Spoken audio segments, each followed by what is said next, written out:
काका, मिस दाभोळकरांना बोलवता का प्लीज? गट्टू, तू म्हणजे अविनाश तू?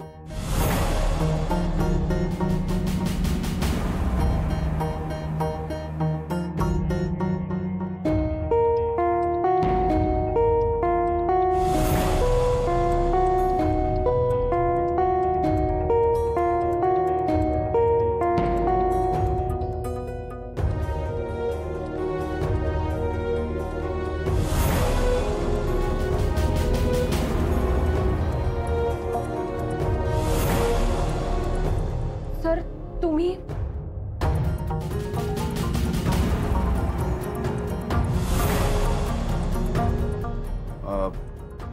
सॉरी, मी तुम्हाला सोडून परत जायला निघालो आणि वाटेत माझी गाडी पंक्चर झाली.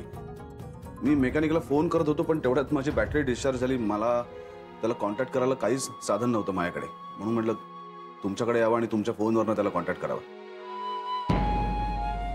मी आत येऊ ना? या. थँक्यू.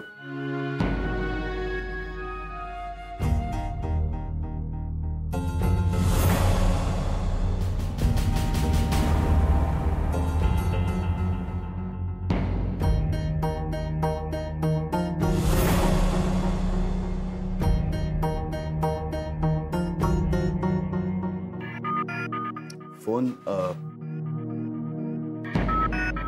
थँक्यू.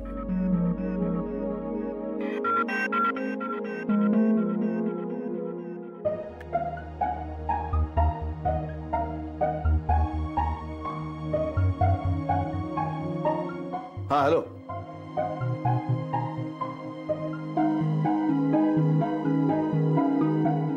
Okay, thank you.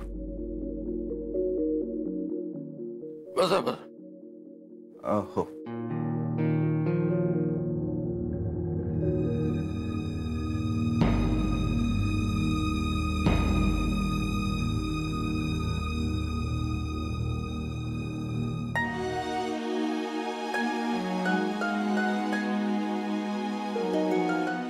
काका, नाही मला माहिती आहे तुम्ही माझ्याशी का बोलत नाही.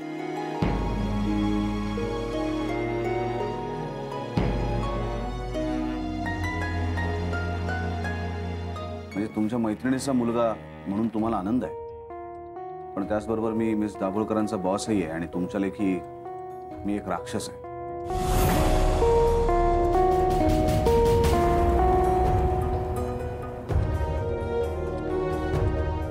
पण काका, मी खरंच राक्षस नाहीये. मी तुझ्यासाठी कॉफी करून आणते. नाही काकू, खरंच नको. अरे असं कसं? थांब, घे थोडीशी. नाही काकू.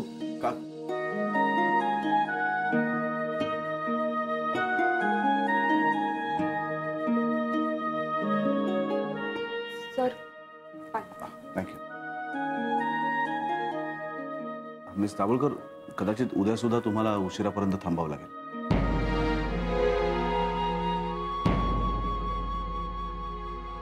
चालेल ना काका?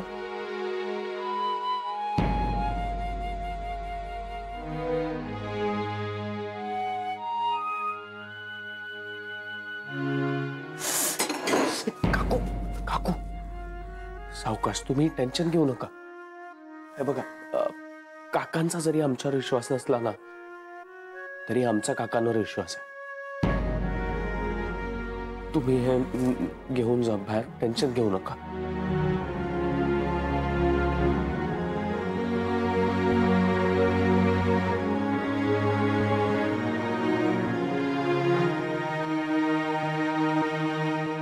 खरं म्हणजे बरं झालं की गाडी इथेच तुमच्या घराजवळ पंक्चर झाली.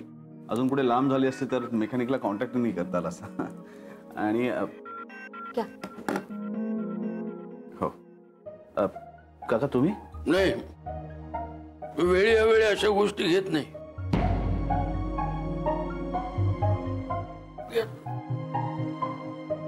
हे चांगलं आहे आणि खरं म्हणजे या वयात पथ्य पाळलीच पाहिजेत. तू घे ना कॉफी, थंड होईल. हो.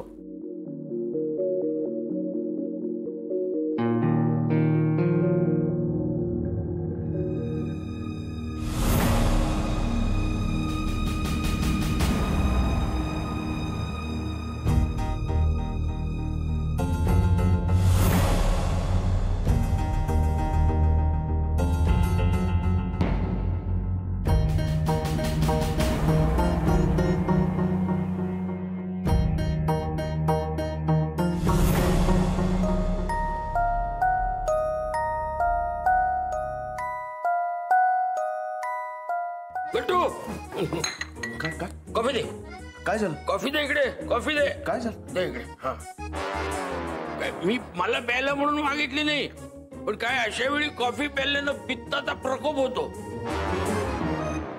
काय वेळी अवेळी तुम्ही हे असलं काहीतरी खाता आणि मग तब्येती बिघडतात.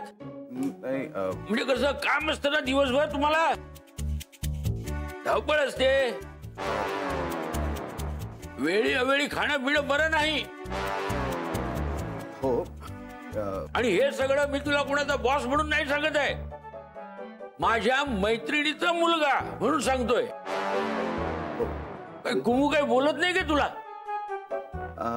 हो तू थांब, मी बोलतोय ना, थांब तू. हा, कसं आहे, सगळं वेळच्या वेळी झालं पाहिजे.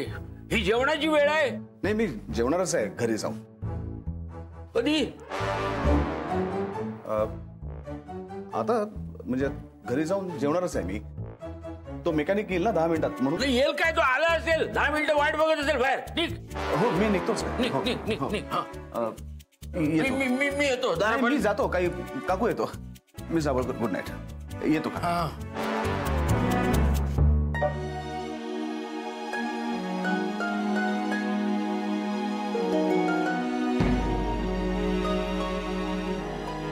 काका थँक्यू.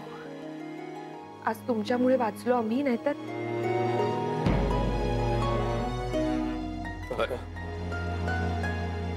ऐकलत का? भाडेकरूंच्या या सगळ्या वस्तू इथे हॉलमध्ये पसरलेल्या असतात. नीट आवरून ठेवा म्हणावं. इथे कशा आल्या त्या? पुन्हा जर इथे पडलेल्या दिसल्या ना तर जप्त करीन म्हणावं.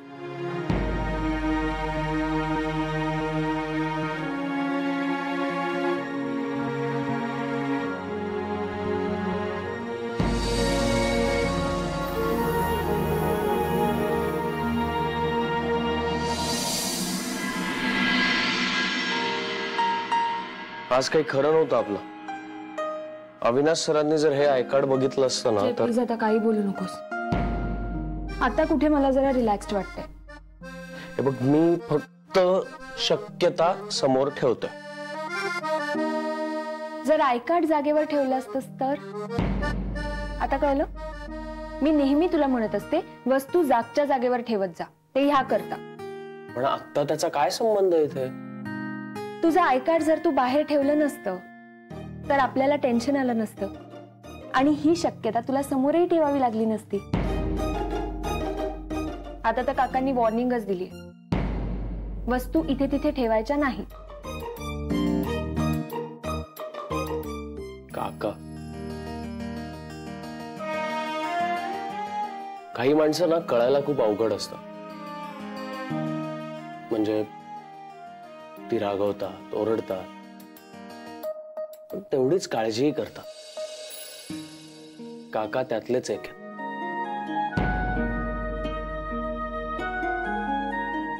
आपल्या बाबतीत एवढं सगळं घडलं, आपण त्यांच्यापासून एवढी मोठी गोष्ट लपवून ठेवली, पण तरीही आज ते जे काही वागले ते फक्त आपल्यासाठी. अविनाश सरांशी पण विचित्र वागले, पण फक्त आपल्यासाठी. अजूनही मनात कुठेतरी काकांना आपल्याबद्दल खूप काळजी वाटते, आपुलकी वाटते. अरे हो, अरे ती मॅडम, तुमच्या नवऱ्याने तुमच्यासाठी खिचडी बनवली आहे, ती खायची नाहीये का? पण जय, मी तुला रेसिपी पाठवलीच नाही, मग तू खिचडी कशी बनवली? काकांनी शिकवली. काय? काकांनी शिकवली? निदान काकांनी ह्या निमित्ताने का होईना तुझ्याशी बोलायला सुरुवात केली. नाही नाही नाही, एक मिनिट, गैरसमजात राहू नकोस. म्हणजे काकांनी सुद्धा मुगाच्या डाळीची खिचडीच बनवली आणि त्यांची बघून मी शिकलो. ओ, कॉपी कॅट. आता बायकोला सरप्राईज द्यायचंय म्हटल्यानंतर एवढीशी कॉपी चालते ना. म्हणजे आजच्या मुगाच्या खिचडीची टेस्टच लाजवाब असणार. ए,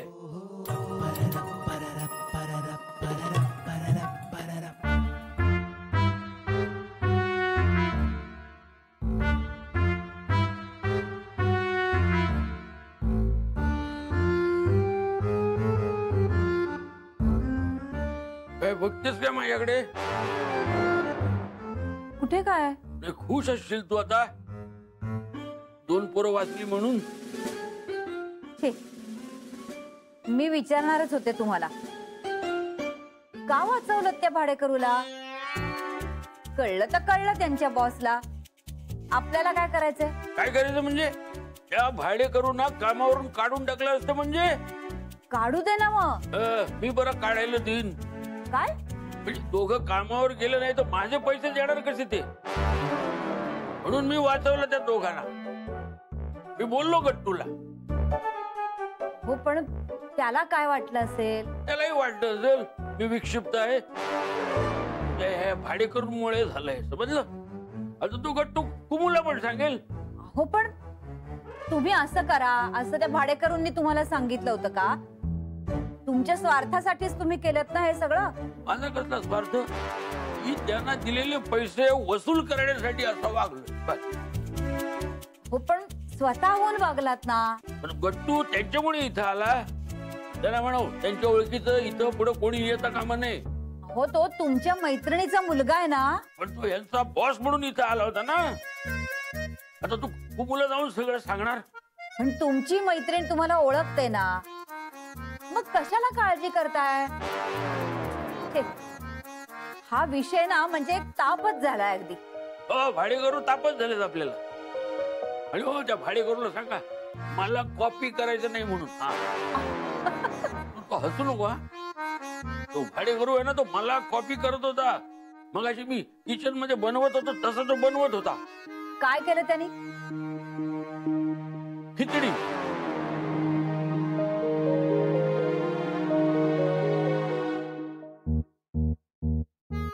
मी काय म्हणतो, मी फक्कड खिचडी बनवली. हा, खाऊन बघ जरा. 1 मिनिट.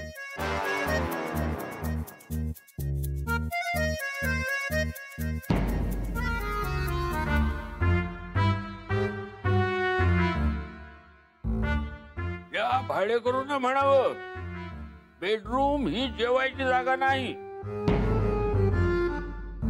त्यासाठी या घरात डायनिंग टेबलची व्यवस्था आहे. त्यामुळे उगाच रूम मध्ये जेवून मुंग्यांना पाहुणचारासाठी बोलावून नाही. काय इथे तिथे खाल्ल्यानं घरात मुंग्या होतील. आणि या घराचा हा नियम आहे. पण तो नियम मोडलेला मला चालणार नाही.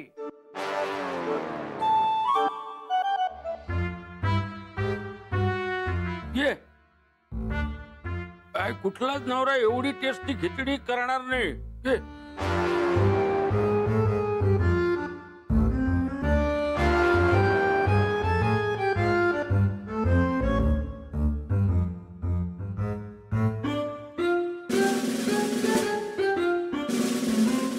अगं तू खा खिचडी खा. काय नाही जमत ग सगळ्यांना. सांगू का, शाळेत असताना मी खूप हुशार होतो. शाळेत असताना म्हणजे? ती खिचडी खातेस ना, हा सुद्धा माझ्या हुशारीचाच भाग आहे. शाळेत असताना मी खूप हुशार होतो. एक मुलगा आहे ना माझ्या मागे बसायचा आणि खूप कॉपी करण्याचा प्रयत्न करायचा. काही नेहमी नापास व्हायचा. कारण आपण कुणाची कॉपी केली नाही हे पटवून देण्यासाठी स्वतःच्या मनातली 4 वाक्य टाकायचं. काय त्या मूर्खाला माहित नव्हतं त्या प्रश्नाचं उत्तर फक्त एका वाक्यात आहे.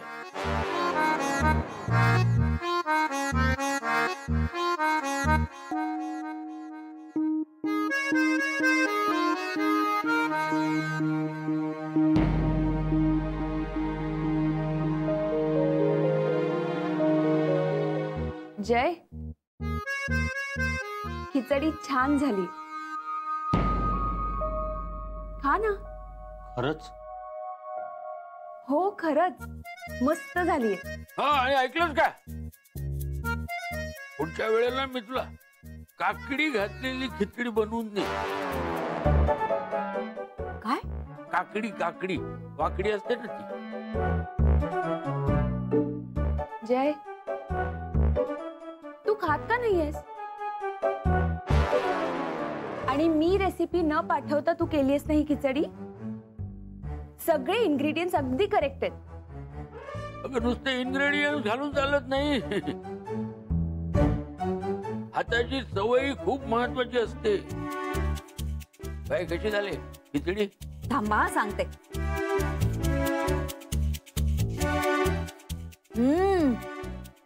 मस्त. अगं मस्तच असणार, इन्ग्रेडियंट बरोबर आहेत. काय जे खिचडीसाठी लागतात ना तेच आहेत. आणि त्यात तसं हाताला चव आहे, हाताला. आणि स्वतः गेले मी, स्वतः. कुणाची कॉपी नाही केली. हो आता मला शांतपणे जेवू द्याल की नाही? तू जेव ना, जेव. मी आपलं माझंच बोलतो. सांगतो, या खिचडीचे कॉपीराइट्स असते ना, कॉपी करणाऱ्यावर केसच केली असती.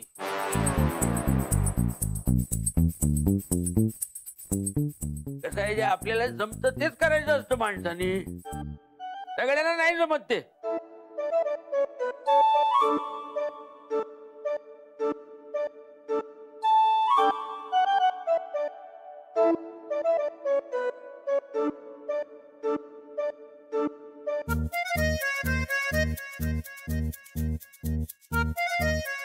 आता काय झालं?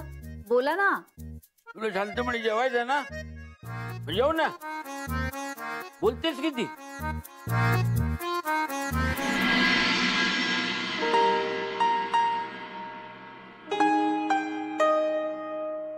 जय, सगळं घेतलंस का तू? हो ग, एवढा काही विसरभोळा नाहीये मी.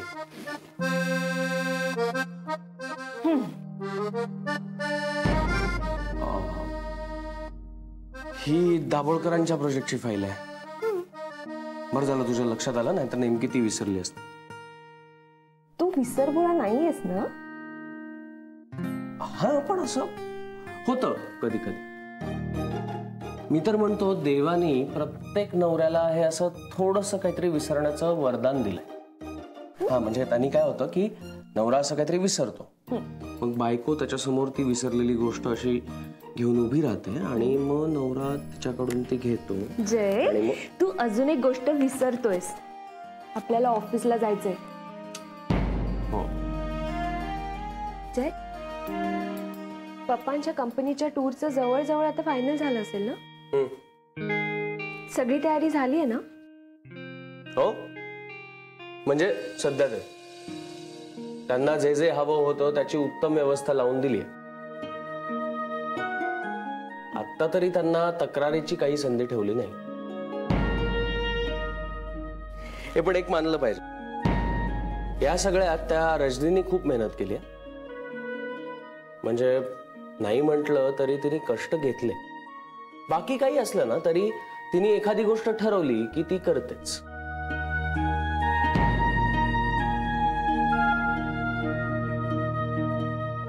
काय झालं? तुझ्या तोंडून रजनीचं कौतुक ऐकून बरं वाटलं. नाही, तसं नाही. तसं नाही तर मग कसं? अरे, आता ज्या गोष्टी चांगल्या आहेत त्या चांगल्या आहेत ना. हो, मग मी कुठे काय म्हटलंय? तूच आता म्हणालीस ना, छान वाटलं तुझ्या तोंडून रजनीचं कौतुक ऐकून. हो, मग तू कौतुकच करत होतास ना? पण नाही करणार, तुला नसेल आवडत तर. म्हणजे हे बघ, मी तिच्याबद्दल काही बोलणारही नाही. जय प्लीज. अरे मला असं म्हणायचं नव्हतं. रजनी आपल्याशी कशीही वागली ना तरी ती आपली कलीग आहे. आणि आपल्या कलीगनी एखादी गोष्ट चांगली केली तर तिचं कौतुक करायलाच हवं. आणि मला नेहमी तिच्याबद्दल असं वाटतं की हेच डेडिकेशन जर तिने कायम ठेवलं तर त्याचा तिला फायदाच होईल. होऊ दे बाबा, पण ही टूर गेली ना की मी रिलॅक्स होणार. म्हणजे काही काळ तरी तुझ्या पप्पांना भेटण्याचा योग येणार नाही ना. जय, पण त्यांना संधीच मिळणार नाही ना माझा अपमान करण्याची. बोर होतील ते. गंमत करतोय. ही टूर गेली ना की मला माझ्या कामासाठी वेळ द्यावा लागणार. जय, पण मला सांग, तू नेमकं काय करणार आहेस? हे बघ, जे करणार आहे त्याचा आता मार्केटिंग प्लॅन बनवलाय. त्याच्या बाकी डिटेल्स मी तुला नंतर सांग. सुहास त्या बिडकर सरांशी फॉलोअप ठेवतो. आज भेटणार पण आहे त्यांना. आधी ती एकदा का ही आयडिया क्लिक झाली ना, मग नथिंग लाईक इट.